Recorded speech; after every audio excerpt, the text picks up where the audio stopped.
आज एक बार फिर से आप सभी दर्शकों का अन्नदाता कार्यक्रम में स्वागत है।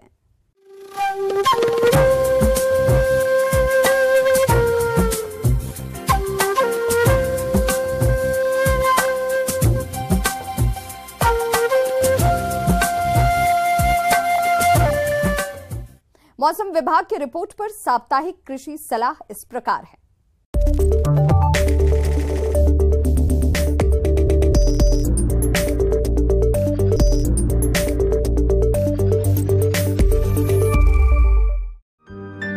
ग्रामीण कृषि मौसम सेवा कृषि अनुसंधान केंद्र बीकानेर द्वारा किसान भाइयों को सलाह दी जाती है कि आने वाले दिनों में दिन व रात के तापमान में हल्की कमी होने, कम अपेक्षित आर्द्रता के साथ धीमी गति की हवाएं चलने और स्वच्छ आकाश छाए रहने के साथ वर्षा न होने की संभावना है।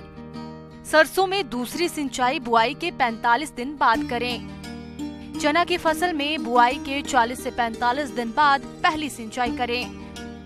गेहूं की फसल में शीर्ष जड़ फुटान अवस्था यानी बुआई के 20-25 दिन बाद पर प्रथम सिंचाई करें और 15 किलो यूरिया प्रति बीघा की दर से यूरिया का छिड़काव करें।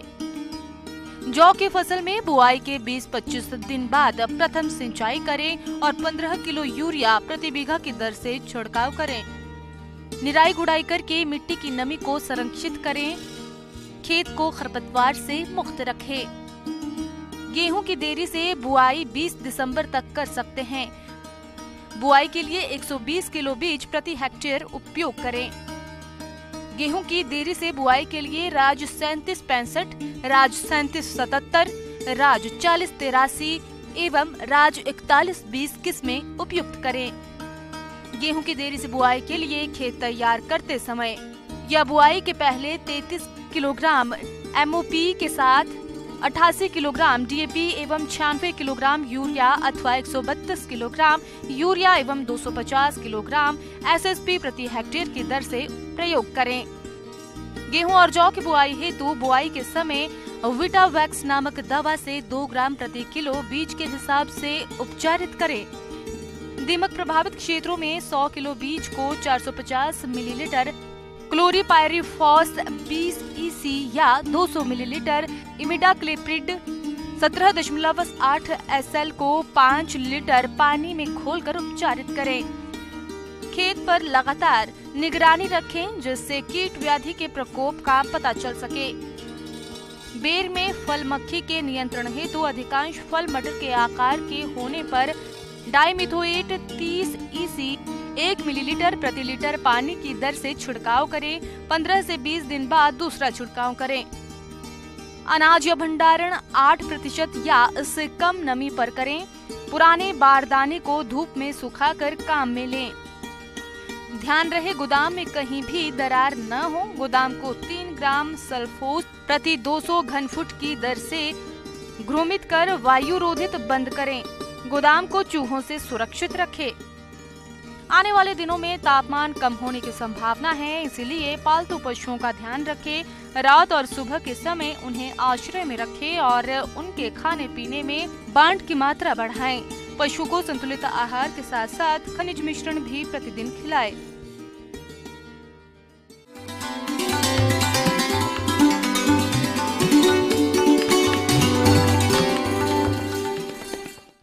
आइए जानते हैं अन्नदाता निःशुल्क फोन के माध्यम से पूछे गए समस्याओं का समाधान। आज के अन्नदाता हेल्पलाइन में जिस प्रश्न को कार्यक्रम में शामिल किया गया है उसे पूछा है गांव बड़वाल जिला चित्तौड़गढ़ के किसान महेश कुमार ने। आप अपनी फसल से अधिक उत्पादन कैसे लें, इस विषय पर जानकारी चाहते हैं। तो महेश कुमार जी, आपकी जानकारी के लिए प्रस्तुत है कार्यक्रम का यह अंश।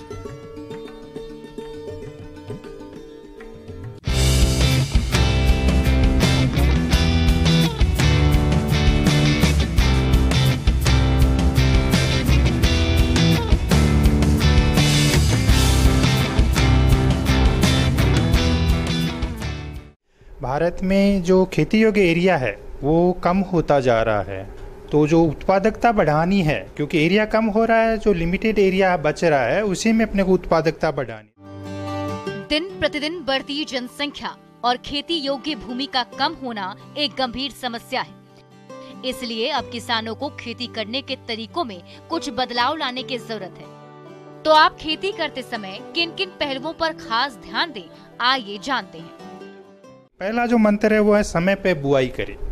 जो आपकी फसल है, जो भी फसल आप जिस भी इलाके में जो सूट कर रही है आपको, उसकी किस्म है, उसको आप समय पे बुआई करें और उससे आप अधिकतम उत्पादन आप ले सकेंगे। अगर डिले सोविंग करेंगे तो उसके अकॉर्डिंग ही आपकी जो उत्पादकता है वो कम होती जाएगी भूमि की। दूसरा जो मूल मंत्र है वो आप जो बीज लेवें, इनपुट जो बीज है वो आप उन्नत किस्म के बीज ही लेवे। अगर आपने बीज आपने खराब ले लिए कि जो भी आप फसल उगा रहे हैं तो आपकी जो बाद की जो भी आप मेहनत करोगे वो बेकार है। तो बीज है वो उन्नत किस्म का आप लेवे। तीसरा जो मूल मंत्र है वो बीजों का उपचार करके फिर आप जो बिजाई है वो आप करें और उससे क्या होगा, कम खर्च में फसल है वो निरोग और स्वस्थ रहेगी।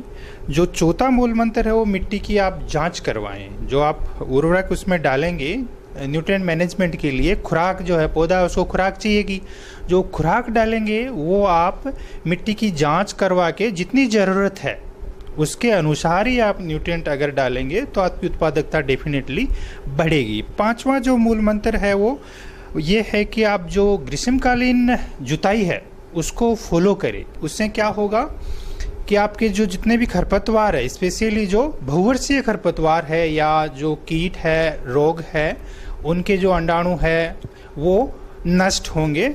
जो छठा है वो उचित बीज दर है वो फॉलो करे। सातवां जो है वो जुताई करे और ढलान के आड़े में करे, ताकि अगर बारिश होती है तो जो पानी बहके जाता है वो बहके जाने की बजाय जहाँ गिर रही है बारिश उनका मैक्सिमम जो है अवशोषण भूमि में ही होगा और भूमि में नमी है वो लंबे समय तक बनी रहेगी। जो आठवां है वो फसल अदल बदल के बोए, मीन्स फसल चक्कर को जो है फॉलो करे ताकि जो उर्वरकता है मिट्टी की वो बनी रहे। नवां जो मूल मंत्र मैं बता रहा हूँ आपको वो इंटरक्रॉपिंग फॉलो करे। इंटरक्रॉपिंग फॉलो करें, उससे क्या होगा कि जैसे मानसून आधारित खेती जो किसान भाई कर रहे हैं, अगर बारिश में एक ड्राई स्पेल आ गया, लंबे समय तक बारिश नहीं आई 15-20 दिन तक, तो कोई फसल है जो ज़्यादा जिनकी वाटर रिक्वायरमेंट है वो फसल अगर नुकसान उसमें होता है, ग्रोथ प्रॉपर नहीं हो पाती, तो दूसरी जो क्रॉप है, आप फॉर एग्जांपल आप जो अनाज वाली फसलों के साथ में जो दलहनी फसल ले रहे हैं तो दलहनी फसलों की जड़ें जो है वो गहरी होती है और कंपैरेटिवली उनको नमी की ज़रूरत बाद तक पड़ती है, 15-20 दिन वो झील जाती है। तो जो दूसरी क्रॉप है आपकी वो सर्वाइव करेगी। तो कहने का मतलब अगर आप इंटरक्रॉपिंग फॉलो करेंगे तो जोखिम से बचेंगे। उसका जो अगला मूल मंत्र है वो आपका है कि मिलवा फसल के बाद में दलहनी फसलों में जिप्सम का प्रयोग करें। दलहनी फसलें हैं उनमें जिप्सम डालें ताकि भूमि की उर्वरकता है वो बनी रहे। उसके बाद में जो सिंचाई का पार्ट आता है उसमें आप फव्वारा और ड्रिप्स जो विधि है सिंचाई की, पानी देने की, उसको फॉलो करें ताकि जो कम वाटर पानी आपका लगेगा और जो उसका पानी जो दे रहे हैं फसल का उसमें ऑप्टिमम उपयोग उसमें होगा और कम पानी में आपकी पैदावार ज़्यादा आपको मिलेगी। उसके बाद में अगर आप देखें तो जो सिंचाई है वो फसल की क्रांतिक अवस्थाओं पे ही करें। उसके बाद का जो मूल मंत्र आता है वो मित्र कीटों का संरक्षण करें। मित्र कीट, आपको पता है कि भूमि जो है, ज़मीन आपकी है, उसमें सभी जो प्रकार के जो जीवाणु है वो नुकसानदायक नहीं है, उसमें लाभदायक जीवाणु भी होते हैं। फॉर एग्जाम्पल केचुआ है तो उनका संरक्षण करें। उसके बाद में अगर देखें आपका जो 14वां मूल मंत्र मैं आपको बताऊं तो जैविक खेती अपनाएं। आजकल चल रहा है, गवर्नमेंट सब्सिडी भी इस पे दे रही है। स्टेट आपकी राज्य सरकारें देखें या भारत सरकार देखें, वो जैविक खेती को बढ़ावा दे रही है। किसान भाइयों, जैविक खेती मृदा की उर्वरता और फसलों की उत्पादकता बढ़ाने में पूर्णतः सहायक है। इसके अलावा जैविक विधि द्वारा खेती करने से उत्पादन की लागत कम आती है। इसके साथ ही जैविक उत्पादों की बाजार में अधिक मांग रहने से किसानों को अपनी उपज का अच्छा बाजार भाव भी मिल जाता है। उसके बाद में अगर बात करें तो जो फसल है वो जिस एरिया है उसके अनुसार ही लेवे। अगर आपको सपोज बारिश वाली फसल लेनी है और बारिश लेट हो रही है तो जो फसल शॉर्ट ड्यूरेशन की है, क्रॉप अवस्था जो है फसल की वो कम है या शॉर्ट ड्यूरेशन उसकी कोई किस्म है या वो सूखा के प्रति रेजिस्टेंट वेराइटी है, उसी का आप सिलेक्शन करें ताकि आपको आगे नुकसान नहीं होगा और उस जो सेलेक्ट की क्रॉप या उसकी जो किस्म है उससे आपको उत्पादन ज़्यादा मिलेगा। उसके बाद में अगर आपको देखें तो जो प्रोड्यूस आपका मिल गया उसको जब आप मार्केटिंग करते हैं, उसको बेचने जाते हैं, तो बजाय उसको होल प्रोडक्ट के उसकी ग्रेडिंग करके अगर आप लेके जाएंगे, अगर आप उसका श्रेणीकरण करके लेके जाएंगे तो उसके बाजार में आपको मूल्य है वो अच्छे मिलेंगे। इसके बाद में अगर अगला पॉइंट आप देखें, मंत्र देखें, तो दवा खरीदते समय जो है आप कर जाते हैं तो वो बिल उसका अवश्य देखें। उससे आपको क्या होगा, आप धोखाधड़ी से बचेंगे। आपके पास जानकारी ये रहेगी कि आप फला दवाई लेके आ रहे हैं, उसका मैन्युफैक्चरर ये है, उसके प्राइस ये हैं, उसके एक्सपायरी डेट ये हैं। तो आप जो भी इनपुट खरीद के लाते हैं, आप कीटनाशक खरीद रहे हैं या कोई उर्वरक खरीद रहे हैं, तो उसका बिल है वो अवश्य ध्यान में लेवें और उसको संरक्षित रखें। जब तक आपकी फसल चलती है तब तक उसको अपने पास सेफ रखें। उसके अलावा अगर देखा जाए तो आपका पास में जो कृषि विज्ञान केंद्र है या एग्रीकल्चर कॉलेज है या कृषि महाविद्यालय है, विश्वविद्यालय हैं, तो वहाँ पे आप निरंतर विजिट करते रहे फ्रिक्वेंटली, और जितने भी कृषि की नवीनतम तकनीकें आ रही है उनके बारे में आप अवश्य जागरूक रहें, और जो अच्छी अच्छी तकनीकें साइंटिस्ट वैज्ञानिक लोग डेवलप कर रहे हैं उनको आप फॉलो करें, ध्यान में रखें। और जो अगला पॉइंट है वो फसल का बीमा करवाएं और जोखिम से बचें। और उसके बाद में अगर आपका देखें तो उन्नत जो यंत्र है आजकल, हार्वेस्टिंग ले लो या आपकी थ्रेसिंग ले लो, जो उन्नत यंत्र है उनका भी आप उपयोग करें। इन सब बातों का अगर आप मिला जुला ध्यान रखोगे, फॉलो करोगे ज़्यादातर बातों को, तो आप देखोगे कि आप में इसमें कोई पैसे नहीं लग रहे हैं आपके ज़्यादा। इसमें ऐसा नहीं है कि आप इन बातों को मानोगे या फसल उत्पादन में काम में लोगे तो आपके पैसे लगेंगे। पैसे नहीं लग रहे इनमें, लेकिन इनको इसलिए नॉन मॉनेटरी इनपुट बोलते हैं इन बातों को, कि इसमें पैसे नहीं लगेंगे। अगर आप फॉलो करेंगे तो आपकी डेफिनेटली जो उत्पादकता है, उपज है आपकी फसल की, वो बढ़ेगी। किसान भाइयों, कृषि संबंधित समस्या और सुझावों के लिए आप हमें इस पते पर संपर्क कर सकते हैं। प्रोड्यूसर अन्नदाता, news 18 Rajasthan, Ramoji film city, Hyderabad 501512। साथ ही आप हमें ईमेल भी कर सकते हैं। हमारा ईमेल है p18annadatarajasthan@nw18.com।